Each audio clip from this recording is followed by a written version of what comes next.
Okay, Chair, I think we're up. Thank you. Good evening and welcome to the Wednesday, September 18th, 2024, 5:15 regular Planning Commission meeting. The meeting will now come to order. Tonight's invocation will be given by Ms. Musayeb and the Pledge of Allegiance will be led by Mr. Flores.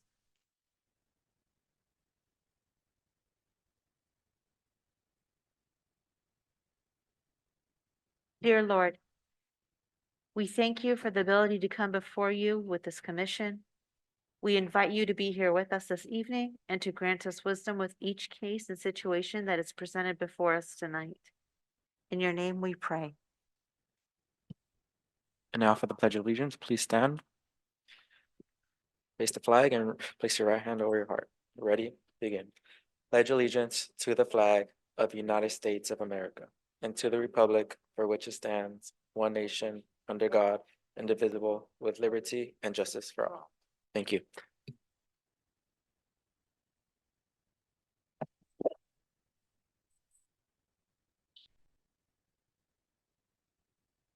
Commissioners, please announce any item you're recusing from due to a conflict of interest prior to the item being heard. Secretary, will you please conduct a roll call of the Planning Commission? Commissioner Boado? So you're present. I'm present. Commissioner Ramirez, Present. Vice Chairperson Mendez, Present. and Chairperson De La Rosa. Present. We will now begin with item number 1 on the agenda. May we please have the staff report, Mr. Flores?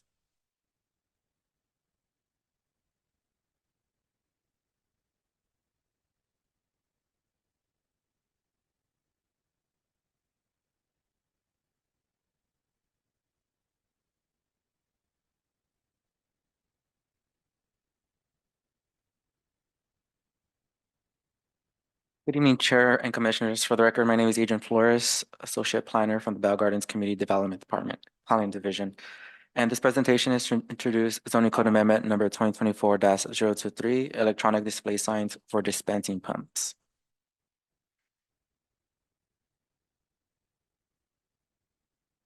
It is recommended that the Planning Commission find the proposed ordinance number 951 categorically exempt from the provisions of the California Environmental Quality Act and adopt Resolution PC 2024-20, recommending to the City Council approval of zoning code amendment number 2024-023 and adoption of ordinance number 951, amending Bell Gardens Municipal Code to regulate electronic display signs for dispensing pumps. Recently, the city has been receiving permit requests for electronic vehicle charging stations with advertising features. However, the city presently has no objective standards for these advertising features. To support electric vehicle charging stations infrastructure efforts and avoid cumbersome and discretionary review, staff is proposing to amend the zoning code by simplifying the land use and zoning entitlement approvals. As electronic display signs with advertising capabilities have become more common due to their revenue generating potential for property owners, it is crucial to implement design standards to prevent these stations from being public nuisance. Adapting to advancing technology is essential today as it enables individuals and businesses to remain relevant and competitive. Electronic display signs in particular are gaining popularity due to their dynamic capabilities and ability to provide real-time updates.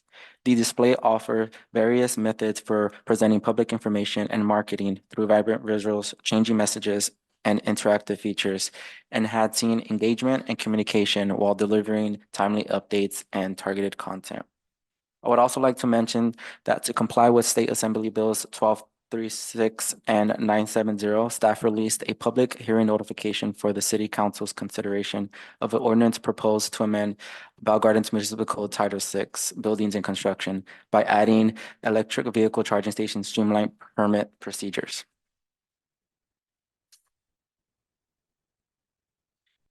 Ordinance 951 proposes definitions for dispensing pump electronic displays, and electronic vehicle charging station or charging station.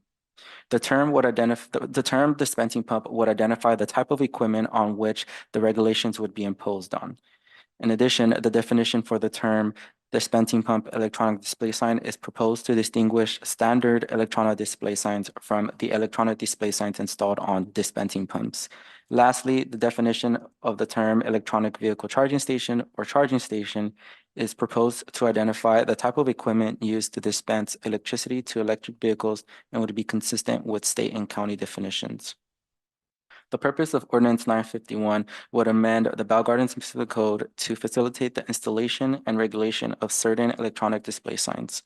The ordinance would introduce specific regulations for electronic display signage in commercial and industrial zones, detailing size, display requirements, and advertising restrictions.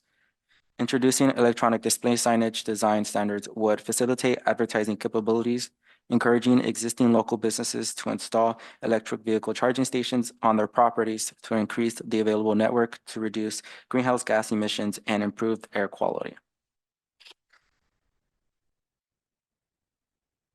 General plan circulation element policy M 5.4 emphasizes the city's commitments to promote the provision of electric vehicle charging spaces and local parking provision requirements. Therefore, ordinance 951 would establish regulations for electronic display signs on the dispensing pumps for fuel, motor vehicles, and charging for electric vehicles, encouraging and facilitating mobility citywide to support policy M 5.1. General Plan's Land Use Element Policy 3 highlights the city's desired objective to support compatible commercial development, to emphasize commercial identity, and to enhance the area appearance, potential economic vitality, and revitalization.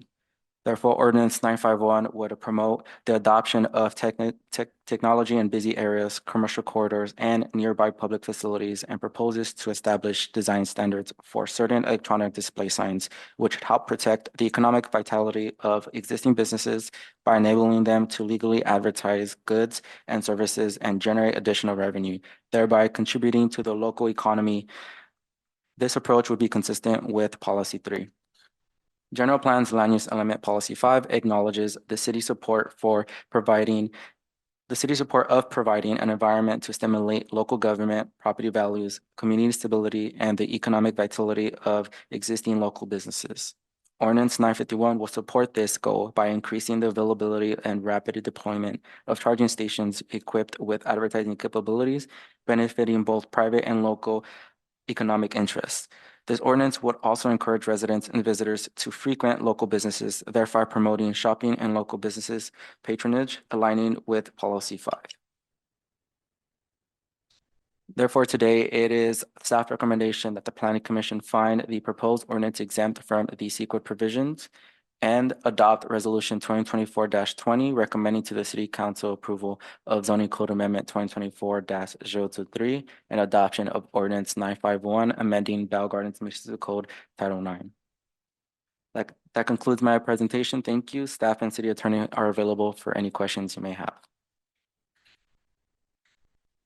Thank you for the staff report, Mr. Flores. I do have a question in regards to the application process.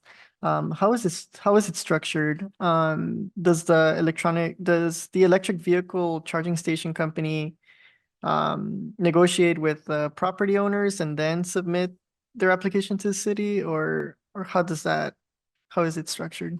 Yes, it's essentially that. So initially, the company who installed the charging stations will speak with the property owners or the business owners to work, an agreement between one another. And once that's done, they'll both come to us and they'll submit a site plan review type 2 application, where then we would review the charging stations in accordance to this ordinance and determine the compliance. And then shortly after that is when they'll be able to go through building and safety plan check, go through that process, and then eventually get permits for the installation of these systems. Thank you for that. And also fiscally, as we recall from like previous meetings and how billboards were established along the 710, would the city of Bell Gardens get any commission from such digital advertisements, or is that not a thing? So the revenue for these systems are based on where they're located, on the property they're located. So if it's a property owned by a private owner, it would be that private owner that would be receiving the revenue. If it's a city-owned property, in that case, then that's when the city would be able to go ahead and collect revenue. So it just depends on where these systems are located. Thank you for that. And also, how would fuel stations be impacted by this? I know there are several stations here in the city where the point of sale has like a little screen and, you know, there's some ads running. Would they also have to be in compliance to these upcoming regulations if adopted? Yes, so this ordinance allows for a much larger screen for advertising capabilities. As of right now, if you are familiar with the existing fuel pumps, there are, smaller scale size screens. So this would actually affect the fuel pumps with allowing them to increase their size of their screens to be able to have the advertising capabilities. So that's how these fuel pumps would be affected by this ordinance as well. Great. Thank you so much, Mr. Flores. Commissioners, any other questions?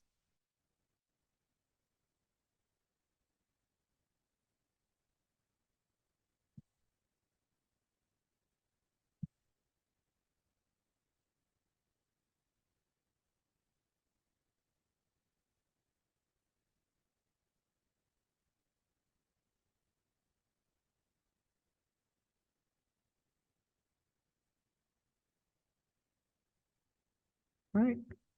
No questions.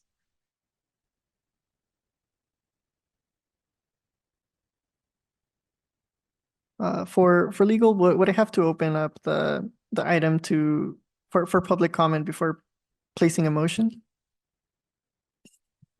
That is correct. Thank you so much. We will move over to public comment on this item. So at this time, the members of the public now have an opportunity to speak on agenda items. On this item, I'm sorry. Please state your name for the record before addressing your comments to the members of the Planning Commission. Each speaker and written comments are limited to 3 minutes. Callers wishing to make a comment may do so at this time by dialing *9 from your phone when instructed and dial *6 to unmute yourself. Individuals joining us through the Zoom app may request to make a comment by using the raise hand feature on Zoom and select the unmute or microphone icon when instructed. We will begin to hear from members of the public that are physically present in the council chambers.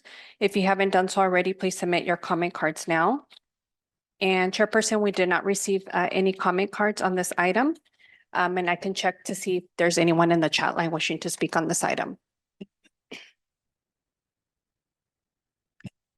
If there is anyone in the chat line wishing to speak on this item, you may go ahead and press *6 to unmute yourself at this time.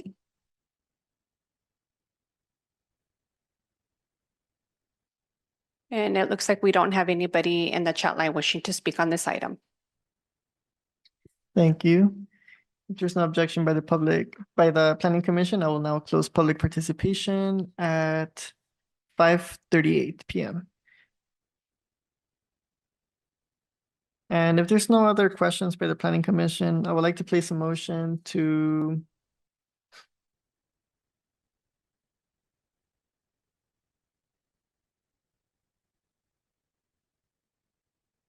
adopt resolution PC 2024-20, recommending the city council approval of zoning code amendment number 2024-023 and adoption of ordinance number 951. All right, and may I have a second? Yes, I'll second. Thank you very much. Planning Secretary, will you please conduct a roll call vote? Sure. Commissioner Boado, Yes. Commissioner Ramirez, Yes. Vice Chairperson Mendez, Yes. and Chairperson De La Rosa. Yes. Motion passes 4-0. All right, thank you very much. We will now move over to the consent calendar for items number 2 and 3 on the agenda. Does any member of the Planning Commission wish to pull an item for separate discussion? And if not, No. Okay, great. I would like to place a motion to approve items number 2 and 3 on the consent calendar. May I have a second? I second that motion. Thank you very much. Planning Secretary, will you please conduct a roll call vote? Commissioner Boado, Yes. Commissioner Ramirez, Yes. Vice Chairperson Mendez, Yes. and Chairperson De La Rosa. Yes. And public comment is now open for items not listed on the planning commission agenda. Planning Secretary, will you please conduct the instructions for public participation? The members of the public will now have an opportunity to speak on items not listed on the Planning Commission agenda. Please state your name for the record. Each speaker and written comments are limited to 3 minutes. Callers wishing to make a comment may do so at this time by dialing *9 from your phone. When instructed, dial *6 to unmute yourself. Individuals joining us to the Zoom app may request to make a comment by using the raise hand feature on Zoom and select the unmute or microphone icon when instructed. At this time, we will begin to hear from members of the public that are physically present in the council chambers. If you haven't done so already, please submit your comment cards now. And we did not receive any comment cards. And now I'll go ahead and go on the chat line to see if there's anyone wishing to speak on items not listed on the Planning Commission agenda. And if there's anyone wishing to speak, you may go ahead and press *6 to unmute yourself at this time. And it looks like we don't have anyone in the chat line wishing to speak, Chairperson. Thank you very much. If there's no objection by the planning commission, I will close public comments for non-agenda items at 5:41 PM. Staff, are there any comments? Yes, good evening, Chair and Honorable Commissioners.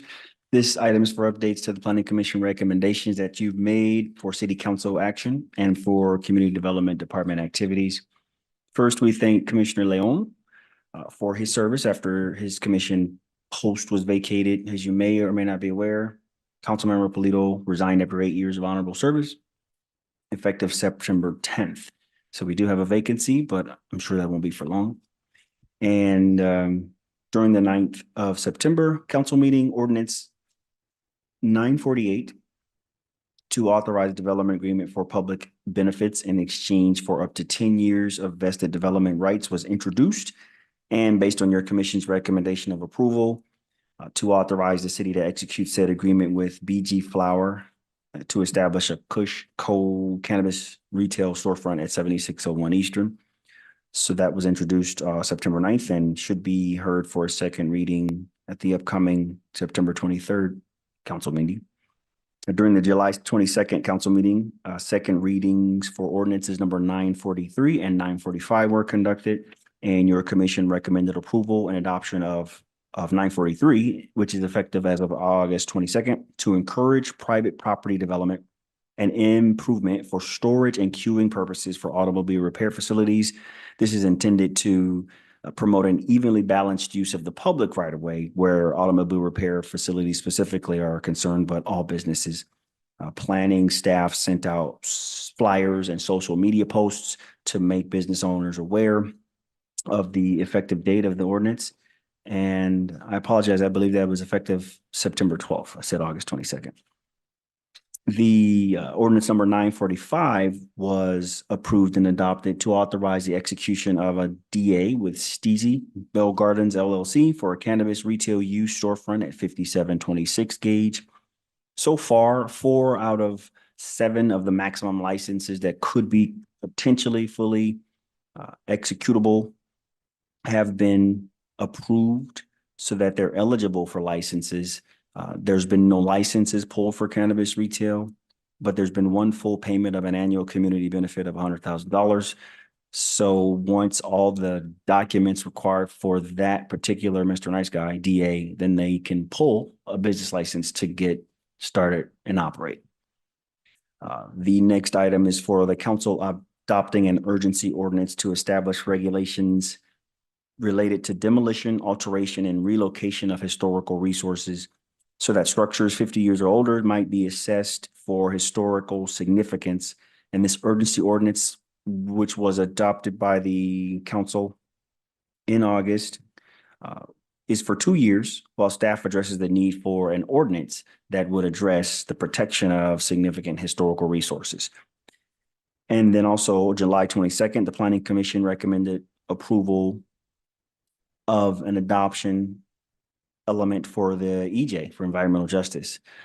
The council on July 22nd, added the new element to the general plan to address health risks and environmental concerns for vulnerable populations consistent with state law.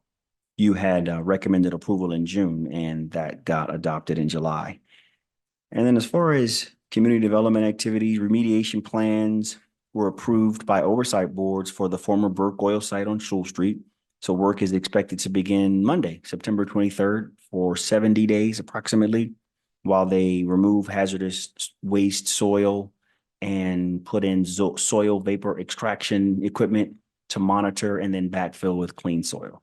So 70 days puts us around December before the end of the year to get that work completed. That should be consistent with a time frame for the ECRG Equitable Communities Remediation Grant. And hopefully we get all that done. If not, we're also looking for time extensions on those monies because we still have about $5 million to spend in order to clean that site up to make it habitable or ready for affordable housing project that you should be seeing soon. And then staff also consulted with the Gateway Cities Council of Governments the last couple of months. I know we missed July, so we did a lot in terms of economic development, planning and building, public works consultations for energy projects and savings on city-owned properties. And then there's also discussions of impending state legislation, grant opportunities, and ways to obtain favorable designations for the city like pro-housing. And those meetings occurred over the last couple of months. We also have received at least 2 grant reimbursement payments in the last month, $120,000 from the Department of Cannabis Control for the establishing of the regulations for cannabis retail. The state put out a grant to increase and encourage legal access and reduce demand on the illicit market. So we're doing our part to implement that regulation, and we received funds for doing so. The Federal Communications Commission sent $46,000. It's a second round of a little bit of money that we received for the closeout of the Affordable Connectivity Program, where folks were eligible to get reduced access, and funded, subsidized access to broadband and internet.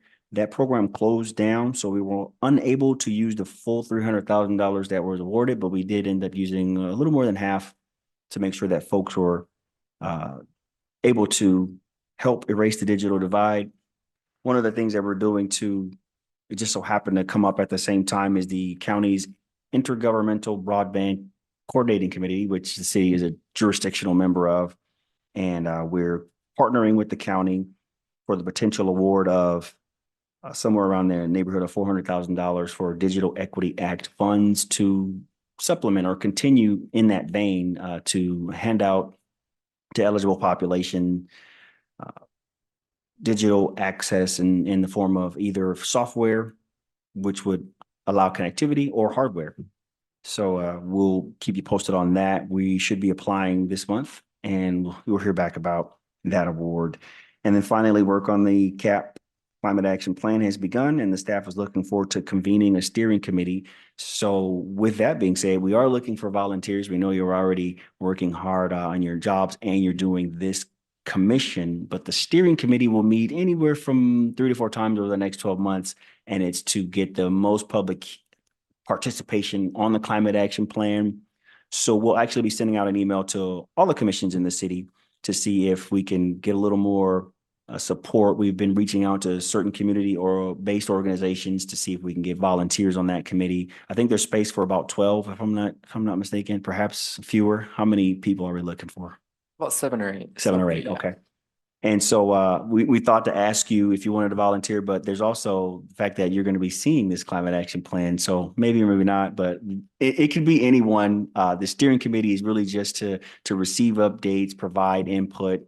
And I don't think that you'd need to, we have our attorney online, I don't think that you'd need to recuse yourself if you hear the item and make a recommendation on the plan that you're part of a steering committee, but consider it and tell your friends. We need people to man that steering committee so we can get the most Bell Gardens public participation for this very necessary climate action plan.